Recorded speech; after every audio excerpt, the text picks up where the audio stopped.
Hey everyone, welcome to this Let's Get SaaSy interview with Liz Miller. So Liz is VP of Business Development and Client Strategy at ShopRunner. And we had a very interesting talk about business development, the retail industry, and the tech industry as well. So I hope you enjoyed this interview as much as we did, and welcome to another episode of Let's Get SaaSy.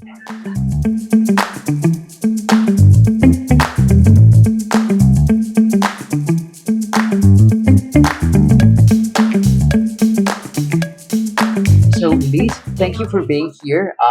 For starters, I would love you to tell us a little bit more about yourself.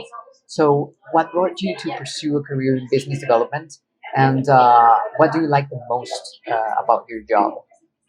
I actually had kind of an unusual path towards business development, which um, has served me well, to be honest. I When I graduated from college, I was really looking more to be working in nonprofits. I was really interested in immigration, and it was a tough time to be working in nonprofits and to be working in that kind of space. So I was working a whole bunch of different part-time jobs, trying a lot of different things to kind of see what fit. I ended up working in retail as one of those jobs, and it was like kind of a magical fit for me. I had never worked retail before. I'd worked in restaurants in high school, but never in retail. And it was kind of an eye-opening moment where I started to realize I had a strength and kind of a real aptitude towards sales. So I was more or less discovered by somebody I was meeting through work, and they asked me if I'd considered kind of a professional business development career, and I really didn't even know that was a path. I certainly hadn't considered it, and I didn't know anyone who had ever had kind of a professional sales career, and who was doing that kind of work. So I ended up getting started with a startup, worked at a number of companies, kind of got honed into the insights world, which was really interesting for me. Market research and insights, a lot of kind of strategy, strategic consulting type work. And within that, I worked with a number of different industries, but I really became passionate about retail, kind of almost harkening back to that initial experience in sales. And so, over time, um, I just have absolutely loved getting to focus on anything related to the retail industry. Right now, very much focused on e-com and shipping and the very many challenges in that sector. But for me, even as I've grown in my career, I still find myself being really energized by client conversations. And it's really all about relationships. I, spend my day trying to build bridges internally and externally, trying to be a really trusted partner to clients and solve problems together. That's kind of the whole crux of an effective business development career, I would say. So, what are the key metrics or performance indicators you usually check on when planning a biz dev strategy? What's the most important thing to keep in mind? That's a good question.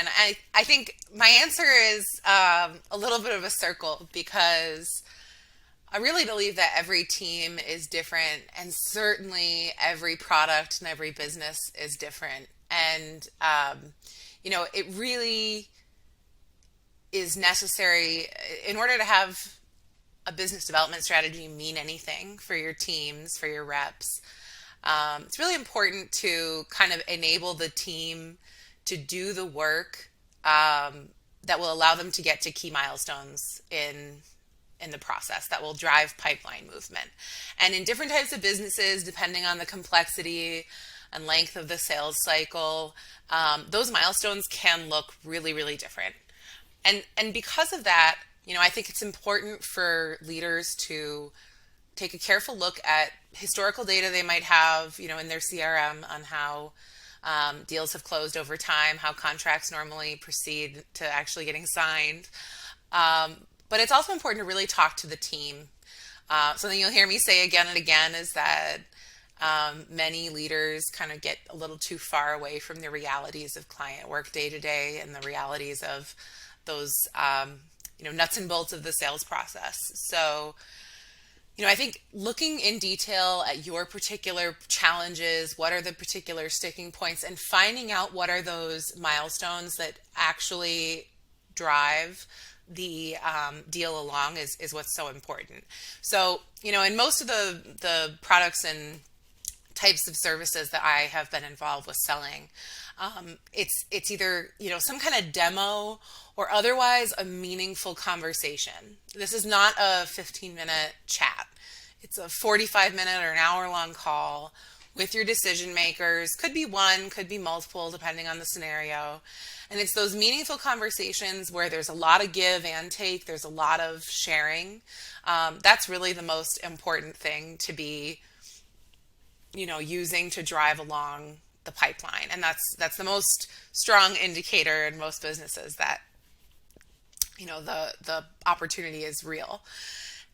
Sometimes some reps will require 50 cold calls a day in order to have strong momentum with those types of conversations.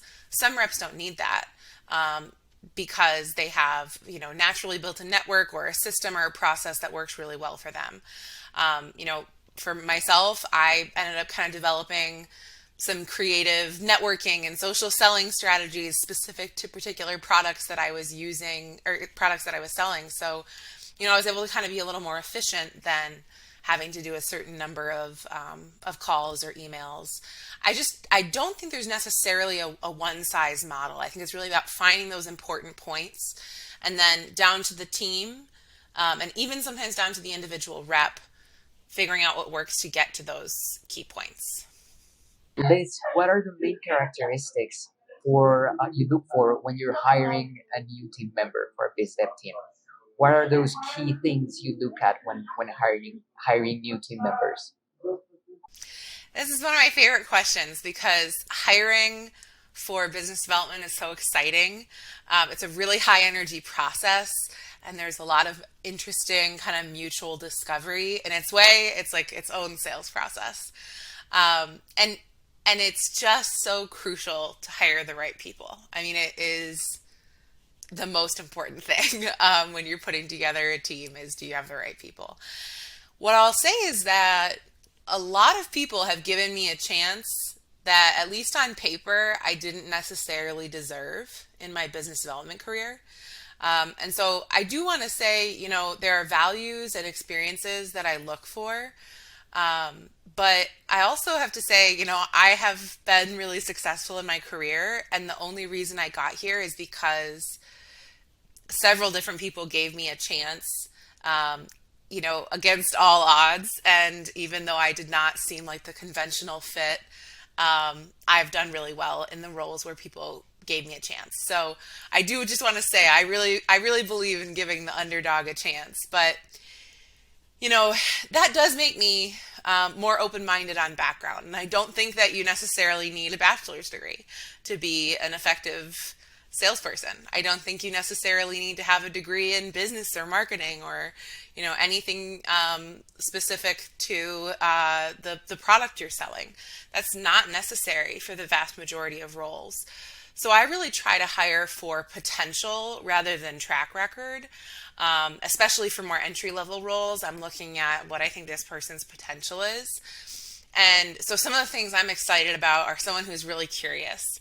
If they're excited about the sector or industry they'd be selling into, if they're excited about the product, and they have a lot of good questions, that makes a huge difference. I'm also always looking for people who are excited about problem solving, whether that means internal challenges where they are really good at working with, challenging team issues, or, they're really strong at kind of uncovering the core issues at the bottom of client problems to solve those. But, working well with others is another huge piece. Are you like a genuine, nice person who is easy to talk to, easy to get along with? All of those things are more important to me than specific metrics. And I think, a big part of the business development process is being able to emotionally connect with prospects, with clients. You know, you might have a client in distress. Very important to be able to empathize with them and build some kind of strong connection there. And also, again, you know, internal teams, super important.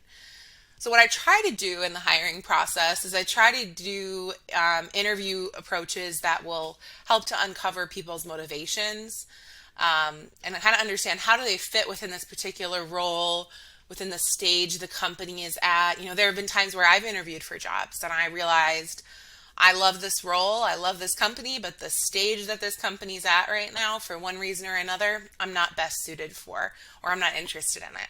And so I really try to be very honest about what they'd be walking into, and also very honest with myself about, do I think this is the right person to walk into this situation right now?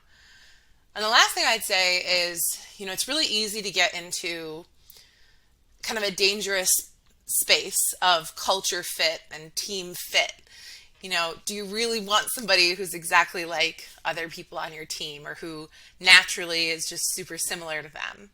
I really would encourage people who are hiring for business development roles to look at the gaps on their team, what kinds of people, what kinds of skills and specializations would complement what they already have, and open their eyes again to kind of that more unique backgrounded person, because like that was me and I'm so grateful that somebody gave me a chance. So you've worked with BizDev initiatives from different verticals, so retail, tech, etc. What do you find particularly interesting about business development for the tech industry? Uh, what should companies keep in mind? I have had the opportunity to sell into some of the biggest tech companies in the world, both hardware, software, and everything in between. And that has been really exciting. I really had a lot of great chances as well to work with companies like Twitter and Google and Facebook in my career that have, you know, taught me a ton about the tech industry and how it's evolving. I think anytime you're working with a particular industry, and especially if you're trying to balance a couple of industries, it is really important to get kind of that industry specific knowledge and understand what are the unique nuances and, you know, concerns in this industry. It's really important to also understand kind of some of the dynamics. So even like culturally, what is important in a given industry, it really, really can change. I'm happy to give some examples of that, but I think, you know, to start, looking at your target competitors, what are they doing? How are they approaching that particular industry? And for tech, and again, like tech is not a monolith. There is a lot of diversity even within tech, but in general, things do move very fast. So understanding how and why priorities change. So asking questions early on about, you know, why is this important? When does this need to happen and why? Really getting a sense of how those decisions are made and why things might change helps you to be able to adapt if, you know, things do pivot, because it's very, very likely when you're working with the tech industry that, you know, what was a super hot priority maybe moves around and there's something else you need to be able to urgently jump on. I mean, one example of this, I won't name the specific clients here, but, you know, when you look at the work you're doing across the tech industry, and this applies to other industries as well, there's so much you can pick up learning from one client and then use in other different client conversations. In the insight space, maybe 6 or 7 years ago, there was one particular piece of e-com research that every major tech company was publishing specific to their own company, but they were all kind of trying to answer this one same complex question. So we did that work in my former company. We did that work for one of those major tech firms, and then we realized, wait a minute, this is going to be relevant to all of these others as well. So we went on to do it for two more. And that was because, you know, I took that work that we had done, which was publicly available. You know, it was like a white paper that the tech company had published. And I was like, hey, wouldn't this be interesting to look at from your company's point of view? So part of it is just kind of as you experience, more things in a given industry, making sure you're picking up nuggets from that and carrying it forward into all of your additional conversations, that you kind of force yourself to see the big picture about how what you're doing with one client, how one conversation can impact all the others. So, what about the retail industry? I know you like the retail industry a lot. So, what's the most important thing to keep in mind, or things to keep in mind when it comes to retail? Do you think that partnerships with companies that provide B2B services are fundamental today or nowadays? Yeah, so I love the retail industry, very close to my heart. And I would just reiterate, it's all about knowing the industry well. So, absolutely, if you're a business development person trying to sell into retailers, you obviously need to be an expert on, what you're marketing and what you're selling, but you also need to be an expert on the problems you're solving, the contextual trends that are driving those problems. Again, it's that like big picture perspective. So, for retail, keeping in mind, margins are always tight. Competition is always super fierce. Right now they're facing supply chain issues that really are kind of underpinning every single conversation you'll have. Even if you're talking about something totally unrelated to supply chain, that pressure, because it's influencing so many parts of their business, is still present in every conversation. What that really means is you are bringing more to the table than what you're selling. You are not just here to like present a product. You're really aiming to be a resource and a partner and not just a vendor. So, this is the whole vendor versus partner relationship that we talk about a lot in business development. How do you kind of transcend being just like, the person who is responsible for like snacks for the office or, paper stock? How do you become a real partner that is someone your client's going to rely on when they have problems, when they want to have a conversation about, how to grow the business?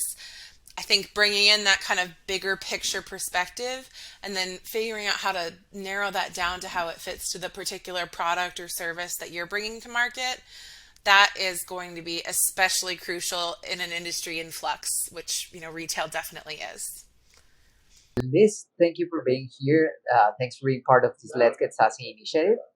It was a pleasure to have you in this interview.